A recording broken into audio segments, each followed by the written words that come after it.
Hello दोस्तों, एक बार फिर से स्वागत है आपका हमारे YouTube channel Pandey teaching time में। मैं हूं अभिनंदन पांडे। आज मैं आपके लिए लेकर आया हूं कक्षा 11 का सामान्य हिंदी का अर्धवार्षिक परीक्षा 2024 का एक पेपर जो किसी विद्यालय में आया था। मेरे पास किसी बच्चे ने सेंड किया था, तो मैंने सोचा क्यों ना हल करा दिया जाए इसको, क्योंकि ये सेम पेपर आपके विद्यालय में, आपके पेपर में भी आ सकता है। तो आप हमारे वीडियो में अंत तक जरूर बने रहें। अब मैं इसे हल कराने वाला हूँ और आप ध्यानपूर्वक देखेंगे तो आपका पूरा 100 में से 100 पूर्णांक अच्छे से क्लियर हो जाएगा। तो चलिए शुरू करते हैं। यहाँ पर जो हमारा सबसे पहला क्वेश्चन दिया गया है, सबसे पहले मैं आपको यहाँ पर निर्देश पढ़ के बता देता हूँ। यहाँ पर लिखा हुआ है, प्रश्न पत्र 2 खंडों में विभाजित है, खंड आ एवं खंड बा, सभी प्रश्न करना अनिवार्य है। इसके बाद यहाँ पर जो हमारा क्वेश्चन नंबर 1 दिया हुआ है, सबसे पहले मैं इसे आपको बताऊंगा। देखिए यहाँ पर क्वेश्चन नंबर 1 में काफ़ी सारे क्वेश्चन है। ये बहुविकल्पीय प्रश्न दिया हुआ है।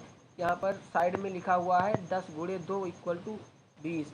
यहाँ पर ये 10 क्वेश्चन दिए हुए हैं। प्रत्येक क्वेश्चन 2 नंबर के हैं, जिसके आपको 20 नंबर मिलने वाले हैं। तो चलिए देखते हैं सबसे पहले नंबर क्वेश्चन अपना। तो यहाँ पर सबसे पहला नंबर क्वेश्चन है, भारत दुर्दशा के लेखक हैं। देखिए यहाँ पर भारत दुर्दशा के लेखक पूछा गया है, तो आपको बताना है भारत दुर्दशा के लेखक कौन है। तो यहाँ पर भारत दुर्दशा के लेखक है भारतेंदु हरिश्चंद्र जी। तो हमने इस पे ऑप्शन नंबर 3 पे टिक कर दिया है। आप भी इसे नोट कर सकते हैं या आप स्क्रीनशॉट ले सकते हैं। अगर आपको इसका पीडीएफ चाहिए तो आप हमारे व्हाट्सएप चैनल को ज्वाइन कर लीजिए, जिसकी लिंक डिस्क्रिप्शन में दी गई है। आप उसे ज्वाइन करके इसका पीडीएफ भी प्राप्त कर सकते हैं। तो यहाँ पर इसका आंसर हो जाएगा आंसर नंबर 3, भारतेंदु हरिश्चंद्र। अब अगला क्वेश्चन हम देखते हैं। यहाँ पर अगला क्वेश्चन में पूछा गया है, सरदार पूर्ण सिंह का लेखन युग है। देखिए सरदार पूर्ण सिंह किस युग के लेखक हैं, यही पूछा गया है इसमें। तो आपको फंसाने के लिए इसमें उल्टा इसको क्वेश्चन को घुमा के दिया गया है, सरदार पूर्ण सिंह का लेखन युग। तो सरदार पूर्ण सिंह का लेखन युग जो है वो है द्विवेदी युग। तो ऑप्शन नंबर जो हमारा हो जाएगा वो बी हो जाएगा, करेक्ट, एकदम सही आंसर हो जाएगा। अब चलिए हम अपना अगला क्वेश्चन देखते हैं। यहाँ पर पूछा गया है, हिंदी का प्रथम मौलिक उपन्यास है। हिंदी का प्रथम मौलिक उपन्यास कौन सा है? तो मैं आपको बता दूं, हिंदी का प्रथम जो मौलिक उपन्यास है वो परीक्षा गुरु है, और इसके लेखक लाला श्रीनिवास दास जी हैं, और इसे 1882 ईस्वी में लिखा गया था। तो आपको ये याद रखना है। तो हिंदी का प्रथम जो मौलिक उपन्यास है वो परीक्षा गुरु है, और इसको जो है 1882 ईस्वी में लाला श्रीनिवास दास जी के द्वारा लिखा गया। अब चलिए हम अपने अगले क्वेश्चन की ओर बढ़ते हैं। यहाँ पर हमारा जो अगला क्वेश्चन दिया हुआ है, इसमें पूछा गया है, गोदान किस विधा की रचना है। तो गोदान किस विधा की रचना है, यही इसमें पूछा गया है। तो मैं आपको बता दूं, जो गोदान है वो उपन्यास है। तो उपन्यास यहाँ पर ऑप्शन नंबर 1 करेक्ट हो जाएगा। तो इसके बाद जो अगला क्वेश्चन पूछा गया है, उसमें पूछा गया है, एकांकी सम्राट कहा जाता है। देखिए एकांकी सम्राट किसे कहा जाता है, ये इसमें पूछा गया है। तो इसका ऑप्शन नंबर जो ए है वो एकदम सही हो जाएगा। राम कुमार वर्मा जी को एकांकी का सम्राट कहा जाता है। अब चलिए हम अपने अगले क्वेश्चन की ओर बढ़ते हैं। यहाँ पर अगला क्वेश्चन क्या दिया गया है, इसे देखते हैं। यहाँ पर जो हमारा अगला क्वेश्चन दिया गया है, इसमें पूछा गया है, निम्नलिखित में से कौन प्रेमाश्रेयी शाखा के कवि है। देखिए इसमें प्रेमाश्रेयी शाखा के, देखिए मुझसे भी मिस्टेक हो गई इस क्वेश्चन को पढ़ने में, इसीलिए मैं कहता हूँ क्वेश्चन को आप लोग जब ध्यान से पढ़ेंगे तभी आपका एकदम सही हो पाएगा। देखिए इसमें पूछा गया है, निम्नलिखित में से कौन सा प्रेमाश्रेयी शाखा के कवि नहीं है। इसमें नहीं शब्द जोड़, देखिए जब हम लोगों को, जब आप लोगों को इसमें ये बेवकूफ़ बनाने की कोशिश करते हैं, जो पेपर बनाते हैं ना, वो कंफ्यूज करने की कोशिश करते हैं। तो यही पॉइंट, छोटी छोटी जो पॉइंट है, इस पर हम लोगों को ध्यान देने की ज़रूरत रहती है। तो चलिए मैं आपको इसका आंसर जो है बता देता हूँ।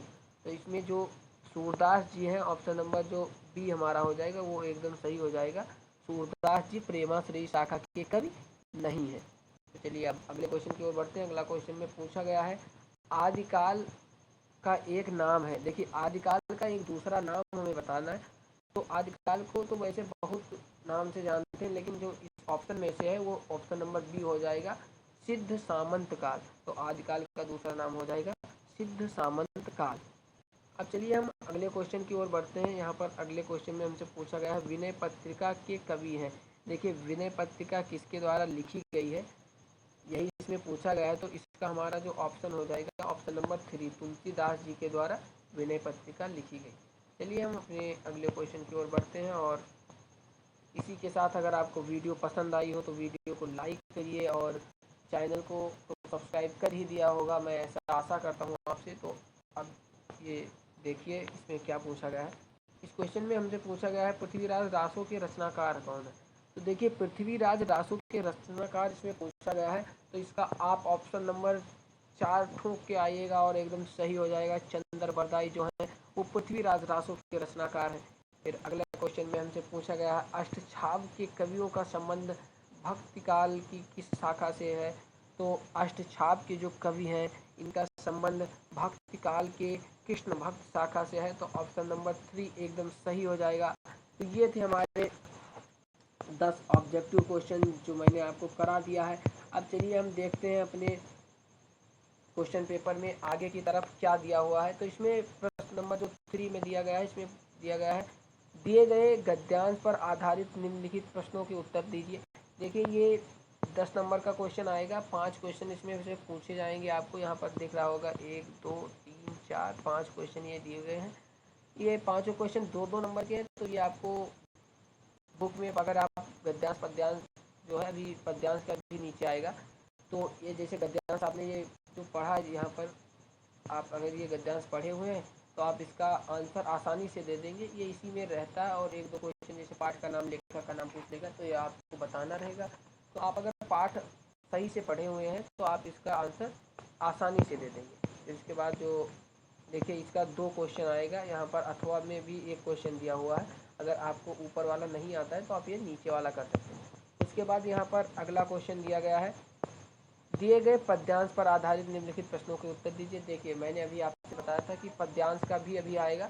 तो ये पद्यांश का है। इसमें से 5 क्वेश्चन दिए गए हैं। इसमें से आपको पाँचों क्वेश्चन जो है वो 2-2 नंबर के देखने को मिल जाएंगे। आपको इसे भी करना है और आप आसानी से इसे कर सकते हैं। मैं आपको केवल फॉर्मेट बता दे रहा हूँ किस प्रकार का आपका पेपर आएगा। मैं अगली जो वीडियो लाऊंगा इसके ऊपर पेपर के ऊपर, उसमें मैं प्रयास करूँगा कि आपको ये लॉन्ग वाले जो क्वेश्चन है ये भी सॉल्व करा दूँ। तो चलिए अभी तो इस पेपर में देखते हैं पहले फॉर्मेट।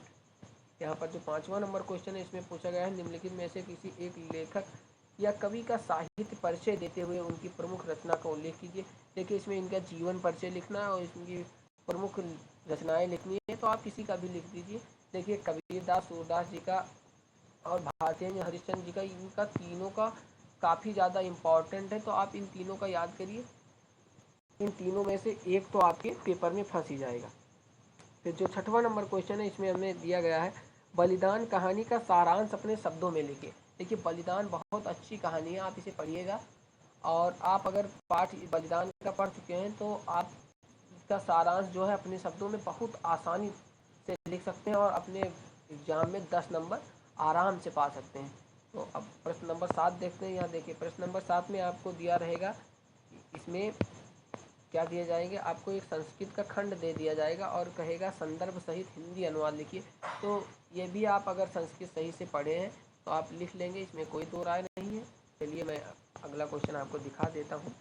देखिए यहाँ पर पूछा गया 8वें नंबर क्वेश्चन में निम्नलिखित मुहावरे में से किसी दो का अर्थ लिखकर वाक्य प्रयोग कीजिए। देखिए इसमें 4 मुहावरा दिया गया है। इसमें से आपको जो अच्छा लगे केवल 2 का वाक्य प्रयोग और अर्थ लिखना है। तो ये काफ़ी सरल है। ये देखिए मैंने आपको बताया था कि इसमें पहले ही निर्देश में दिया था।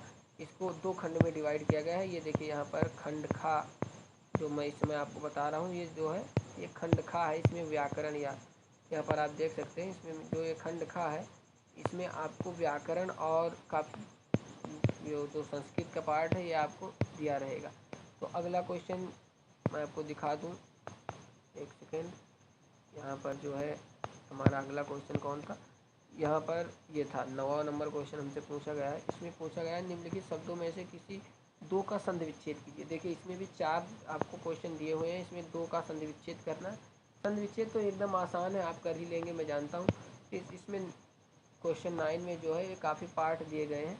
तो आपको इसके आगे जो क्वेश्चन पूछा गया इसमें लिखा हुआ है निम्नलिखित शब्द युग्म का सही अर्थ लिखिए।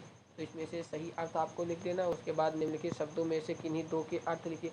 अर्थ का मतलब ये 2-2 अर्थ लिखने हैं, इसका मतलब इसके 2-2 पर्यायवाची लिखने हैं, वही आपको लिख देना। देना। फिर उसके बाद निम्नलिखित वाक्यांशों के लिए एक शब्द लिखिए। जैसे इसमें दिया गया है जिसका कोई आकार ना हो, निराकार, ऐसे आपको एक शब्द में लिख देना है। तो ये काफ़ी ईजी, जो व्याकरण पोर्शन है ये काफ़ी ज़्यादा ईजी हो जाता है। इसमें आपको कुछ याद भी नहीं करने रहते हैं और आपको सब सही से हो भी जाता है। फिर प्रश्न 10 में पूछा गया है श्रृंगार रस अथवा शांत रस का लक्षण और उदाहरण लिखिए। फिर उसके बाद यमक अथवा रूपक अलंकार के लक्षण और उदाहरण लिखिए। देखिए, मैंने आपको जो अलंकार है ये आपको पढ़ा दिया है। अगर आपने वीडियो नहीं देखा है तो डिस्क्रिप्शन में मैं उसका भी लिंक दे दूँगा, आप देख लीजिएगा। और जो ये रस है, श्रृंगार रस, शांत रस, ये सब रस मैं पढ़ा दूंगा। अभी आपको 1-2 दिन में वीडियो प्रोवाइड करवा दी जाएगी। और चौपाई, सोरठा, ये सभी मैं 1-2 दिन में आपको वीडियो अपने इसी यूट्यूब चैनल पर प्रोवाइड करा दूंगा। और आप अभी तक अगर हमारे यूट्यूब चैनल को सब्सक्राइब नहीं किए हैं तो सब्सक्राइब करके बेल आइकन को प्रेस ज़रूर कर दीजिए, ताकि आपको सबसे पहले हमारे यूट्यूब चैनल के वीडियो की नोटिफिकेशन मिल जाए और आप उस वीडियो को देख लें और अपने जो एग्ज़ाम में नंबर है वो ज़्यादा स्कोर कर सकें। तो चलिए देखते हैं इसमें प्रश्न नंबर जो हमारा 11 इसमें क्या पूछा गया है। तो प्रश्न नंबर 11 में पूछा गया है निम्नलिखित विषयों में से किसी एक पर अपनी भाषा शैली में निबंध लिखिए। देखिए, अपनी भाषा शैली का यहाँ पर मतलब है कि अपनी भाषा में आप लिखिए, आपको जो आता है उसके बारे में उसको बना के अच्छे से लिख दीजिए बस। और इसमें काफ़ी इजी दिया गया है, विद्यार्थी जीवन और अनुशासन, ये तो आप लिख ही देंगे आराम से, क्योंकि आपका इस समय विद्यार्थी जीवन ही चल रहा है। साहित्य समाज का दर्पण, और सबसे जो आखिरी नंबर है ये पूछा गया है प्रदूषण की समस्या। देखिए, प्रदूषण की समस्या आजकल बहुत ज़्यादा बढ़ रही है। आपके गांव में, आपके मोहल्ले में या आपके शहर में प्रदूषण किस प्रकार फैलता है, आपके प्रदूषण के कुछ कारण लिख देने, ऐसे ही अपने फॉर्मेट में बना के लिख दीजिएगा। मैं आपके लिए इसका भी जो है वीडियो बहुत जल्द ही लाने वाला हूँ। ये मान के चलिए कि 5 से 6 दिन के अंदर मैं आपको इसका जो है वीडियो प्रोवाइड करा दूँगा निबंध का। तो आप उसे भी देख लीजिएगा। अगर आपको ये वीडियो पसंद आई हो तो वीडियो को लाइक कीजिए, चैनल को सब्सक्राइब कीजिए और बेल आइकन को प्रेस करना ना भूलें। देखिए, इस वीडियो को आप काफ़ी ज़्यादा अपने दोस्तों में शेयर कीजिए, ताकि उनकी भी मदद हो सके और वो भी अपने जो स्कूल के एग्ज़ाम में है काफ़ी ज़्यादा नंबर ला सके। तो धन्यवाद।